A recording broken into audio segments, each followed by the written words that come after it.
Okay, so today I'm going to make, I'm going to use the store-bought Maizena.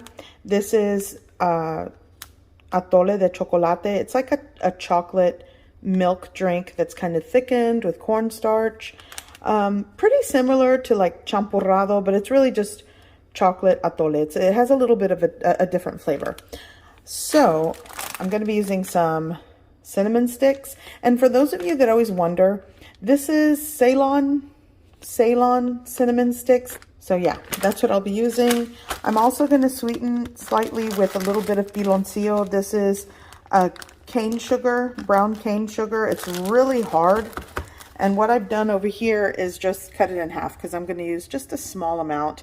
This is like right at 2 ounces if you want an exact ratio or measurement of what I'm using.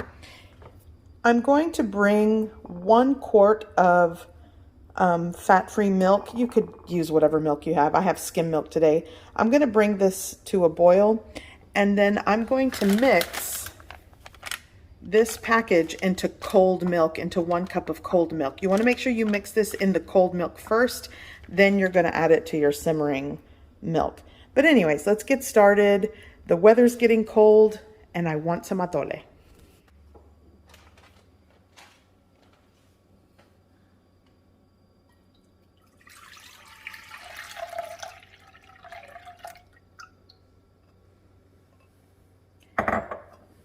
Gonna add the milk and my cinnamon stick going in.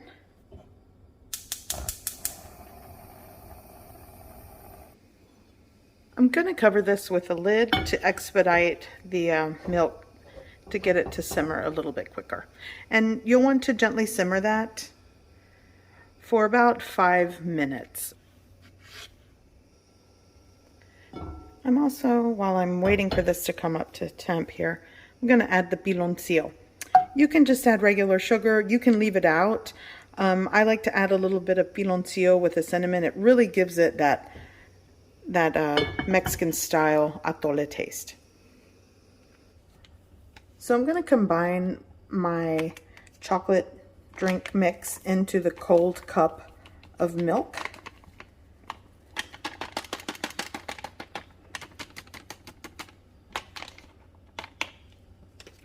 And just mix that well. And like I stated earlier, as per the package instructions, you'll want to mix this in cold milk first. If you add it to the boiling milk or the simmering milk, it's going to be lumpy and clumpy, and it'll be hard for you to combine and incorporate it into the milk. So you'll want to give this a mix and get all of this combined well.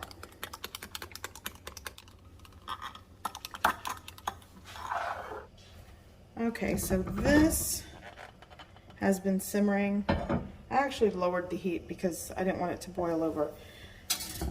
But give this a mix. I'm going to leave the cinnamon stick in there. It hasn't fallen apart, but you know, you could remove it if you want. I just want to give everything a good mix and bring that up to a rolling boil. Okay, now that it's simmering, I'm going in with the chocolate mix. And now I'll give it a mix and let it, you'll want it to come back up to a simmer. And then it'll start to thicken. And once it has thickened, shut off the heat. It's done. So I can feel, like if you look at the side of the pot, you can tell that it kind of leaves like a film. It kind of coats the side of the pot. It's already thickening. And that's exactly what I'm looking for. It really hasn't come up to a boil or anything, not even a simmer. That's why you want to make sure that the milk that was in the pot is simmering, because it reacts to it quickly. But I like the consistency of this. It definitely has thickened. So I'm going to shut off the heat, and this is done. It smells so good. And this is Atole Quick and Easy, chocolate flavored. And I do so many of these types of atoles from scratch or the package. It's so delicious. I've got my mug ready. Okay, and now I'm ready to serve. And the package instruction says to, to be sure to simmer it, gently simmer it for 2 minutes, but the viscosity, even after a minute of simmer time, is exactly what I like.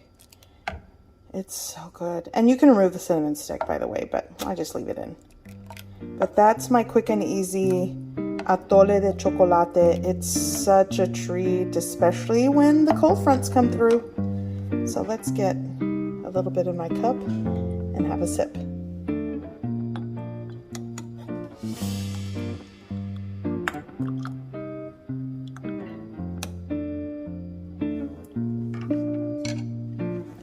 Clean that up. It is messy if you're not careful. There we go.